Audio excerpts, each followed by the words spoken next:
Chairman Markley, Ranking Member Heller, Senator Warren, thank you for having this hearing and for allowing me to participate. My name is Steve Hill. I'm the director of the Nevada Governor's Office of Economic Development. I think I bring a couple of maybe distinct perspectives on the topic of the economy and the middle class. Nevada has been at the epicenter of one of the biggest booms since my 25 years in Las Vegas has represented.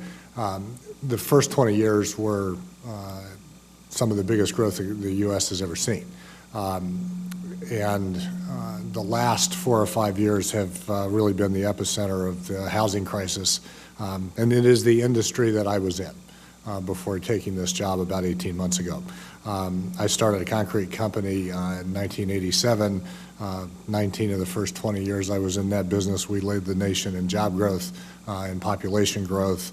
And it was truly a place where the middle class could get ahead.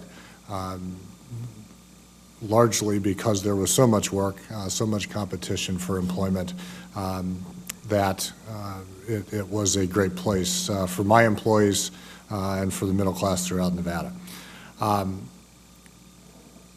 We reached a point where the construction industry was 11.5% of the employment in the state, when the national average for the construction industry is 5%.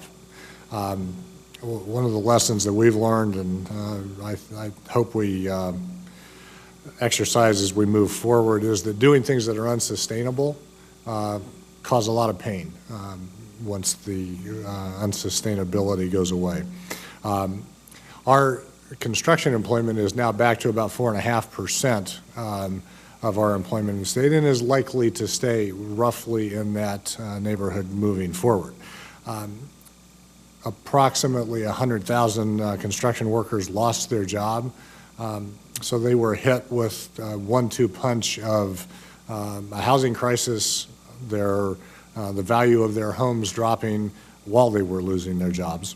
And they are faced with a situation where they are going to probably need to find employment in a different field. So Nevada looked at this and decided that we needed a different approach, and so we have adopted that different approach. We are looking at this on a parallel path of trying to get the 150,000 workers in Nevada who have lost their jobs back to work as quickly as possible, while building a broader economy in the state. We certainly want to do that in conjunction with the gaming and mining industries, which have historically been Nevada's predominant industries, what we're most known for. But we want the diversity that causes stability, and we also want to look at improving the quality of jobs and the pay that goes along with that for the citizens of Nevada. And that has started to work. We have focused on some targeted opportunities in sectors, in energy, in aerospace, in logistics, just to name a couple. Recently passed legislation to eliminate coal and to focus on renewable energy, which Nevada has in vast quantities. Partly potentially due to that legislation and partly due to the future prospects in Nevada. Warren Buffett and Berkshire Hathaway recently bought the monopoly energy company in Nevada. So I think that speaks to the prospects for Nevada moving forward. The Oracle of Omaha may become the Nostradamus of Nevada. So we have focused on the FAA's effort to test unmanned aerial vehicles and integrate those vehicles into the national airspace. It's an opportunity that Nevada presents great assets for, and an opportunity for us to get into robotics, which we think would provide great jobs moving forward. We are looking at broadening from a consumption-based market to an investment and export market. We think that's important for Nevada. We think that's important for the country.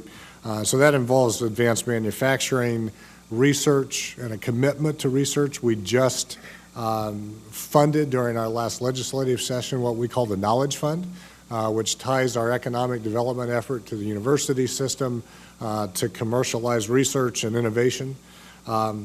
We have started to reach out more robustly to countries where we have population base in Nevada that already has connections. So we have a strong Hispanic, a strong Asian population in Nevada, so we are reaching out to Latin America and Asia.